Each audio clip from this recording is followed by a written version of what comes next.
कृषी महोत्सव इथं आमच्या पोलीस ग्राउंड्समध्ये होणार आहे।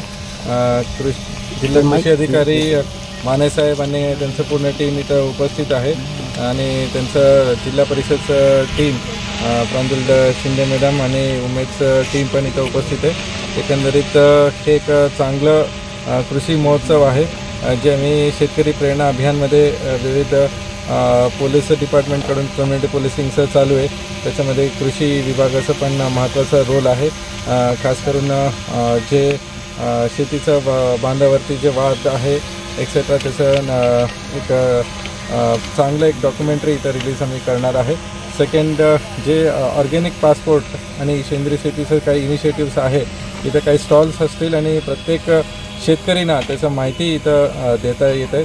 ह्याच्यामध्ये बरेचसे गेस्ट लेक्चर्स असणार आहे। वेगवेगळं शेतकरींचं जे त्यांनी प्रयोग केले त्याचं पूर्ण डिस्प्ले असणार आहे। विविध टेक्नॉलॉजीचं पण डिस्प्ले असणार आहे। एकंदरीत ॲग्रिकल्चर डिपार्टमेंटचं एक चांगलं कामगिरी इथं दिसून येते। किती लोक येणार ते नेमका? 18 ते 22 जानेवारीच्या दरम्यान आपल्याकडं जिल्हास्तरीय कृषी महोत्सव भरतो। याच्यामध्ये कृषी विभाग असेल, आत्मा असेल, कृषी विज्ञान केंद्र तुळजापूर, महिला आर्थिक विकास महामंडळ आणि उमेद यांच्यामार्फत आपण हा सर्वांनी एकत्रित असा एक कृषी महोत्सव आपण आयोजित केलेला आहे। याच्यामध्ये एकूण 200+ स्टॉल असणार आहेत। याच्यामध्ये 200 स्टॉल व्यतिरिक्त 20 फूड स्टॉल असणार आहेत आणि 20 यांत्रिकीकरणाचे स्टॉल असणार आहेत। याच्या व्यतिरिक्त आपण एक मुरा जातीचा रेडा जो आहे 1.5 टनाचा तो आपण आणतो आहे। याच्याशिवाय आपल्या महाराष्ट्रातील सर्वात उंच खिलार जो ब्रीड आहे तो एक आणतो आहे। शिवाय गीर असेल, मी थोडक्यात देशी गोवंशाला या ठिकाणी प्राधान्य देण्यात आलेलं आहे। याशिवाय आपल्या जिल्ह्याची जी ओळख आहे उस्मानाबादी शेळी, आता धाराशिव नाव झाले पण शेळीला उस्मानाबादी शेळी म्हणूनच यामध्ये नाव आहे, तर अशी उस्मानाबादी शेळी आपण या ठिकाणी ठेवतो आहे। याच्याशिवाय यांत्रिकीकरणाचे सर्व डेमो असणार आहेत। या व्यतिरिक्त आपण महिलांसाठी पाककला स्पर्धा ठेवलेली आहे। यावर्षी आंतरराष्ट्रीय मिलेट वर्ष आहे, तर त्या निमित्ताने त्या पाककले स्पर्धेला महिलांना बक्षिसे आपण ठेवलेली आहेत। याच्या व्यतिरिक्त 18 तारखेपासून आपण दुपारी 3 नंतर परिसंवाद ठेवलेले आहेत। त्याच्यामध्ये वेगवेगळे विषय आहेत।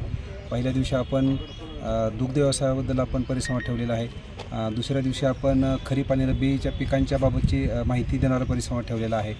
याच्याशिवाय शेतकरी उत्पादक कंपन्या असतील किंवा याच्यामध्ये फळांची माहिती देणारी, रेशीमची माहिती देणारे परिसंवाद आपण या ठिकाणी ठेवलेले आहेत। आणि संध्याकाळच्या सेशनमध्ये आपण लोकांसाठी करमणुकीचे कार्यक्रम ठेवलेले आहेत। आपल्या जिल्ह्यातील जे महाविद्यालय आहेत त्या महाविद्यालयातील विद्यार्थ्यांच्या विविध कलागुणांना वाव देण्यासाठी आपण सांस्कृतिक कार्यक्रम त्यांच्यामार्फत ठेवलेले आहेत। याशिवाय महिलांसाठी खेळपैठणीचा असेल किंवा आपल्या इथले धाराशिवमधले जे गायक असतील किंवा लोकल कलाकार असतील त्यांच्यासाठी आपण पहिल्या दिवशी कराओके ठेवलेला आहे।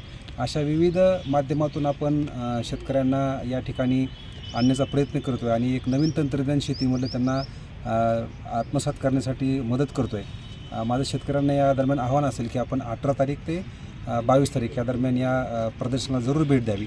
आणि सर्वात महत्त्वाचं म्हणजे 18 तारखेला जी 1 वाजता आपल्याकडे उद्घाटन आहे त्याच्यामध्ये देशी बियाण्यांचं ज्यांनी संवर्धन केलं अशा राहीबाई पोपेरे पद्मश्री या आपल्या प्रमुख पाहुण्या असतील, त्यांच्या हस्ते या कृषी महोत्सवाचं उद्घाटन ठेवलेलं आहे। त्यांचे विचार ऐकायला आपण शेतकरी बांधवांनी जरूर या ठिकाणी यावं।